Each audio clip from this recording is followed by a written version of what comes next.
Hey Valley Middle kids, welcome back to another G67 math video. Tonight we're going to be solving multiplication and division equations that involve negative numbers. Let's first start off with our trivia question tonight. Oh, a very patriotic question on the 4th of July. You can see me wearing the stars and stripes, but who is this guy in the stars and stripes? We'll be back with the answer to that featuring a guest star. We're going to have a drop-in. We've never had a drop-in in a video before. All right, tonight officially our target is I can solve multiplication and division equations with negative numbers on 3. 1, 2, 3. Let's do this thing. All right, take a look at this division equation here. We have w divided by 5 equals a negative 7. Not sure what that means. Try substituting the word something for the w. Something divided by 5 equals a negative 7.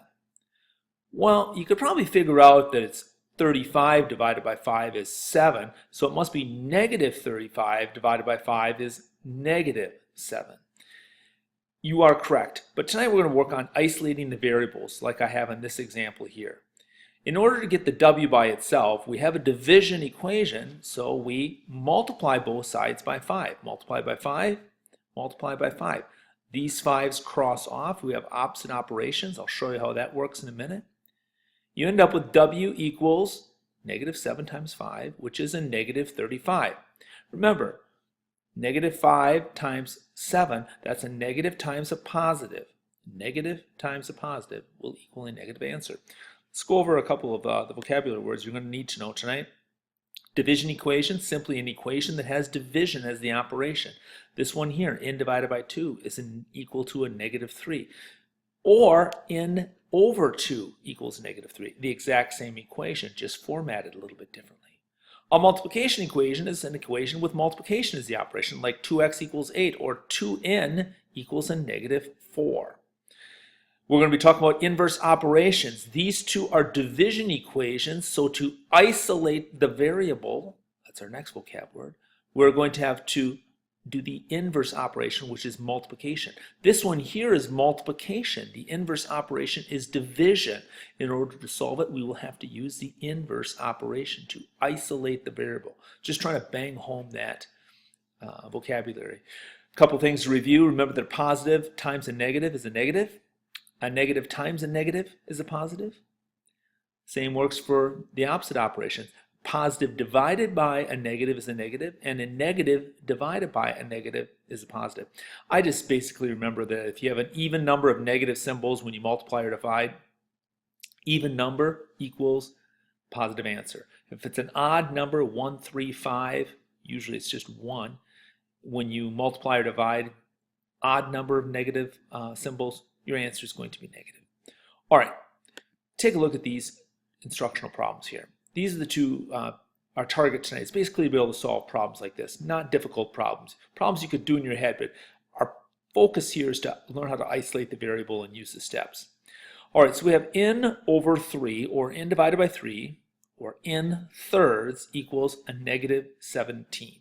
So we have division here, so we have to solve that by multiplication. So how do we do that? Well, I told you it's opposite operations, but I just click here and pop in. So in order to get rid of this n divided by 3, we're going to multiply both sides by 3 over 1. Well, when we do that, these 3's here cross off, just like when we're multiplying fractions. You end up with 1n, or just n equals, and on this side, you end up with a negative 51 over 1, which is just negative 51. We isolated it, we have negative 51. Pop it in.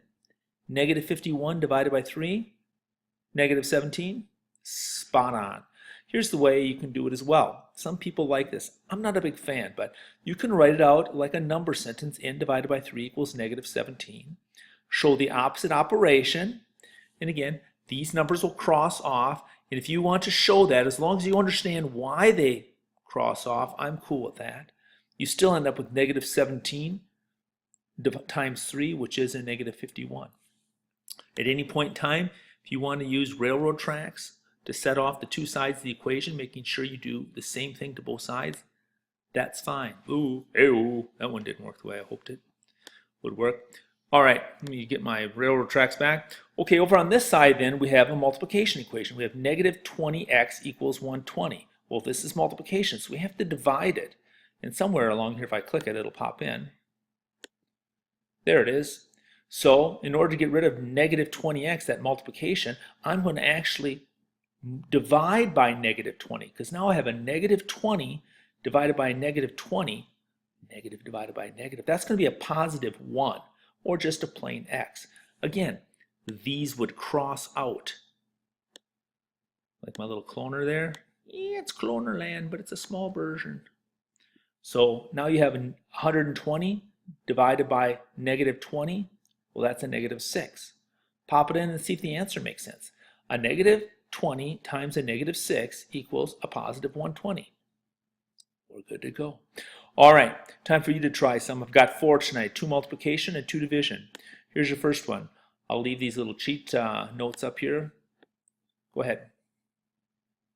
All right, let's see how you did. Negative 4 equals t divided by negative 8. I hate when they do that. First thing I did is I reformatted the problem. I flipped the sides and I said, well, that's really t divided by a negative 8 equals a negative 4. I like it on that side. This is division, so I multiplied both sides by a negative 8. You can see they crossed out, but I have to do the same to the other side. Now you have a negative 4 times a negative 8. That's a negative times a negative, which is a positive 32. Pop it in, let's see if it makes sense. Negative 4 equals 32 divided by negative 8. You are good to go. Here's your next problem. Solve this one. Go ahead and pause it. Okie dokie. Same thing, I would rewrite that like a fraction. F divided by negative 4 equals 9. That's division, so I'm going to multiply both sides by negative 4. I'll get rid of that negative 4 that way. But I still have to do the same on this side. 9 times a negative 4. That equals a negative 36. Pop it in, see if it makes sense. Negative 36 divided by a negative 4. That's a negative divided by a negative. It's a positive answer. All right, positive 9. All right, a couple of multiplication ones. I think these are easier. I did the hard ones first. Solve this one. Go ahead and pause the video. All right, well, that's multiplication, so we'll just divide both sides by 3. We isolate this, these 3's cross off. We end up with d equals a negative 12. Because we have negative 36 divided by 3, that's going to be a negative 12. All right, check it. 3 times a negative 12 is 36. Negative 36. Sorry about that, folks. Good thing I checked. Otherwise, you guys have been hollering at me in the video. All right, and I know I have a little thing down there. Just for fun. You've been working so hard. Tommy want wingy. Love that picture. All right, one more, and you're on your way. Try this multiplication equation. Pause the video, please. All right, got negative 8k equals a negative 72, so we'll have to divide both sides by negative 8. So we've got the negative 8 divided by negative 8. That's going to leave us with just a positive single 1k. But you got negative 72 divided by negative 8. Now I got a negative divided by a negative. That's going to be a positive 9. Pop it in and see if it works. Negative 8 times 9 is going to equal a negative 72. I missed it twice in a row. All right, good thing I checked my work, right? Well, alrighty then. Let's get on to the ticket to the show. Solve these 2 problems, please. Make sure you show your work. Make sure you isolate the variables. And we're getting ready for our guest star here tonight. All right, I know you all want to know it. My guest star tonight will be my son, Casey. Come on in, Casey. Casey, first of all, who is this guy? Rex Kwando. Nice voice. What movie is this from? The point out of it. That's right. And a couple of Rex's famous lines. Welcome, Rex Kwando. I need a volunteer. Okay, Peter Pan, get up here. I love it. I usually do much better voices than anybody I know. Okay, than a lot of people. But Casey has Rex Kwando down. So thanks, Casey, for joining us. Thank you for watching. Have a great evening.